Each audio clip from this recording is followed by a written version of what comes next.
नमस्कार दोस्तों, इस वीडियो में मैं आपको बताऊंगा कि लोअर बैक पेन यानी कि कमर के नीचे के हिस्से में होने वाले दर्द का इलाज कैसे करना है, ये दर्द क्यों होता है, इसके क्या-क्या कारण हैं और उसका हम ट्रीटमेंट घर में ही कैसे कर सकते हैं। अगर आप इस चैनल पर नए हैं तो चैनल को सब्सक्राइब जरूर कर लिए, साथ में नोटिफिकेशन आइकन दबा दिए ताकि ऐसे ही हेल्थ रिलेटेड जो वीडियो मैं अपलोड करूं आपको उसके बारे में तुरंत नोटिफिकेशन मिल सके। लो बैक पेन कई बार तो अपने आप शुरू हो जाता है और कई बार ये किसी इंजरी की वजह से भी होता है।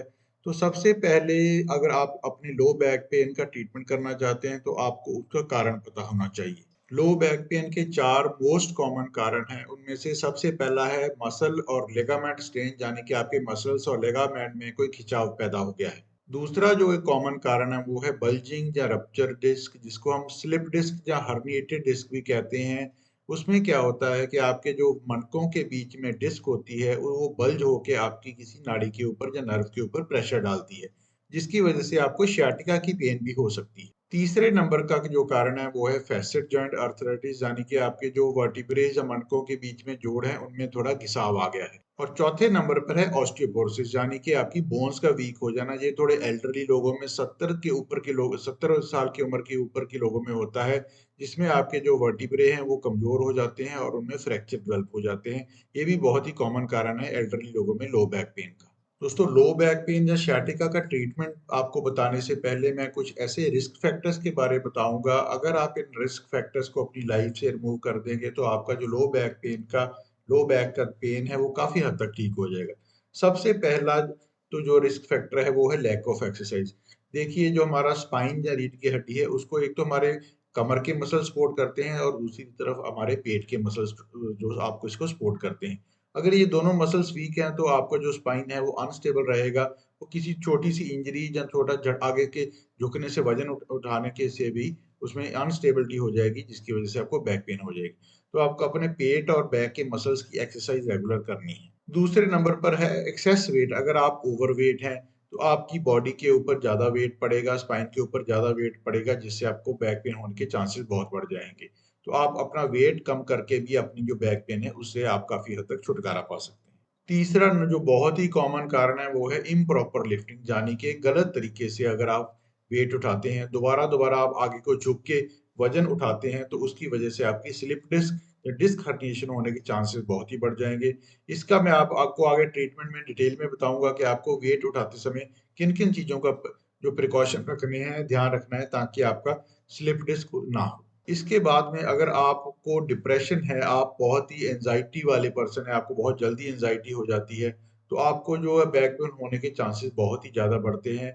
डिप्रेशन और एंजाइटी वाले लोगों में बैक पेन बहुत कॉमन होती है। ये भी हम डिस्कस करेंगे कि आपको अपनी डिप्रेशन और एंजाइटी को कैसे कंट्रोल करना है। तो लास्ट में जो बहुत ही इंपॉर्टेंट रिस्क फैक्टर है वो है स्मोकिंग।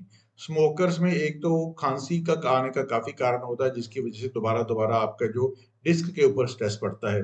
दूसरे नंबर पर जो स्मोकिंग होती है वो आपके जो ब्लड फ्लो है स्पाइन में काफी कम कर देता है, जिसकी वजह से आपकी बोन्स कमजोर हो जाती हैं। बैक पेन की ट्रीटमेंट के लिए आपको 3 चीजें स्मार्ट करनी है। एक तो आपको स्टैंड स्मार्ट करना है, यानी कि आपको जब खड़े होते हैं तो आगे को झुक के अपने कंधे को झुका के खड़े नहीं होना है, आपको सीधा खड़ा होना है ताकि आपकी नेक, जो आपके शोल्डर्स और जो आपका पेल्विस है यानी कि हिप बोन है, एक ही लाइन में रहे। अगर आपके कंधे आगे को झुके रहेंगे तो आपको बैक पेन होने के चांसेस बहुत ज्यादा होंगे। दूसरे नंबर पर आपको क्या करना है, आपको सिटिंग को स्मार्ट करना है। जब आप बैठते हैं तो आपको पीछे कमर के पीछे की तरफ एक थोड़ा सपोर्ट रखनी है, जिसमें आप कुशन भी रख सकते हैं या टॉवल फोल्ड करके भी रख सकते हैं, जिसकी वजह से आपका जो लोअर जो स्पाइन का कर्व है वो मेंटेन रहेगा, आपके लोअर बैक पे जो स्ट्रेस कम रहेगा और आपको स्लिप डिस्क डिस्क हर्निएशन या sciatica होने के चांसेस काफी ज्यादा कम हो जाएंगे। और तीसरे नंबर पर आपको लिफ्ट स्मार्ट करना है। लिफ्ट अगर आपको वेट उठाना है तो आपको उसको स्मार्टली उठाना है। उसमें आप क्या कर सकते हैं, आपको अपनी को वजन उठाते समय सपोज आपने जमीन से वजन उठाना है तो आपको अपना कमर को आगे क्यों नहीं झुकाना है, कमर को आपको सीधे रखना है। आप अपने घुटनों को बेंड करके अपना वेट उठाएं। कमर सीधी होने के साथ साथ आपको ये भी ध्यान रखना है कि उसमें ट्विस्टिंग ना हो, यानी कि मुड़ी हुई ना हो साइडों को, उसकी वजह से आपकी जो स्लिप डिस्क हो सकती है। सबसे बेहतर है कि अगर आपको वेट उठाना है तो आप किसी की हेल्प ले लें, उससे आपका जो स्पाइन के ऊपर प्रेशर काफी ज्यादा कम हो जाएगा। दोस्तों, काफी लोग पूछते हैं कि हमें जो मैट्रेस या गद्दा कैसा यूज करना है, उसके बारे में भी आपको बताऊंगा, लेकिन उससे पहले मैं आपको कुछ ऐसी एक्सरसाइजेस बताऊंगा जो अगर आप लो बैक पेन या आपको sciatica की प्रॉब्लम है, आप उन एक्सरसाइजेस को करना बहुत जरूरी है। सबसे पहली एक्सरसाइज जो आपको करनी है वो है डिकम्प्रेशन एक्सरसाइज। उसमें आपको क्या करना है कि आप किसी ओवरहेड बार से अपनी बॉडी को लटका सकते हैं, लेकिन उसमें ध्यान आपको ये रखना है कि आपके पैर हैं वो नीचे जमीन पे टच होने चाहिए।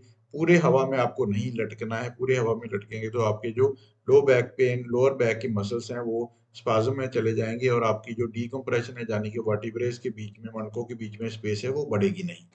दूसरे नंबर पर जो आपको एक्सरसाइज करनी है वो है मैकेंजी एक्सरसाइज। इस एक्सरसाइज में क्या करते हैं कि आपको अपने पेट के बल लेट जाना है और आपको अपनी आगे वाली बॉडी यानी कि अपर बॉडी को ऊपर की तरफ उठाना है। आप इसको जितना भी आपको टॉलरेबल लगे उतने टाइम तक इसको कर सकते हैं। तीसरे नंबर पर जो एक्सरसाइज आपको करनी है वो है बॉडी ट्विस्टिंग एक्सरसाइज। उसमें आपको सीधे लेट जाना है, आपके घुटनों को मोड़ लेना है और घुटनों को बॉडी की एक एक तरफ झुकाना है, कुछ टाइम के लिए वहां होल्ड करना है, फिर आपको दूसरी तरफ झुकाना है। चौथे और लास्ट नंबर पर जो आपको एक्सरसाइज करनी है वो है आपको बैक स्ट्रेंथनिंग मसल्स को स्ट्रेंथन करने के लिए आप अपने पेट के बल लेट जाएं और धीरे धीरे अपनी लेग को थोड़ा घुटने को सीधा रख के लेग को उठाएं। एक लेग को उठाएं, उसको होल्ड करें 5 से 10 सेकंड, फिर दूसरी लेग को उठाएं। इस एक्सरसाइज को भी आप अपने कंफर्ट के अकॉर्डिंगली 5 से 10 बार से शुरू करके धीरे धीरे 20 से 25 बार तक बढ़ा सकते हैं।